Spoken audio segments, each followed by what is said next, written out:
হ্যাঁ একদম, কিন্তু সেটা প্রুফ করতে হবে। প্রুফ মানে কি আমাকে প্রুফ করে বলতে হবে না, ডাক্তারদের তরফ থেকে আসতে হবে যে এই প্রবলেমটা কি আছে, কেন কি উনি ভ্যাকসিনটা জমা করিয়েছিলেন, আজ এই কোম্পানি কারণে আমাকেও নিতে হয়েছে। আমি যে খুব একটা ইচ্ছুক ছিলাম ভ্যাকসিনটা নেওয়ার জন্য তা, কিন্তু যেহেতু হেলথ কেয়ার প্রফেশনাল আমাদের নাম চলে এসেছিল যে আমাদেরকে নিতে হবে। স্যার আমি অন্য একটা পার্টে আপনার সাথে ডিসকাস করছি মেডিকেল রিলেটেড।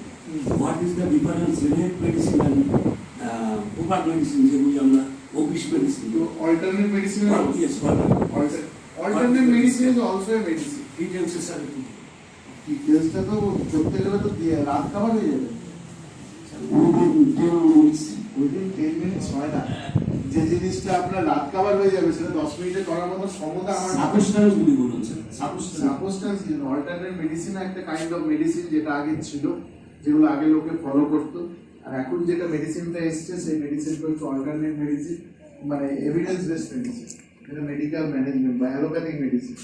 আর আপনি যেটা চাইছেন মেডিসিনের মধ্যে ইউনানি, আয়ুর্বেদ, এইগুলো আমাদের প্রাচীন ইতিহাসে এগুলো ছিল এবং এতেও মানুষ সুস্থ হয়।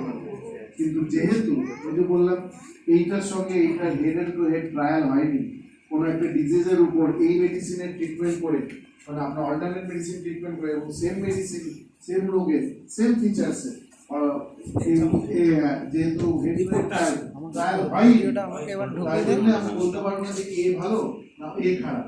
কিন্তু দুটো পদ্ধতিতেই চিকিৎসা হয়, ঠিক আছে, চিকিৎসা হয় না। কিন্তু আমরা যেহেতু এভিডেন্স বেসড মেডিসিন প্র্যাকটিস করি, আমরা বলি যে আমরা এটাতে পছন্দ করি, যারা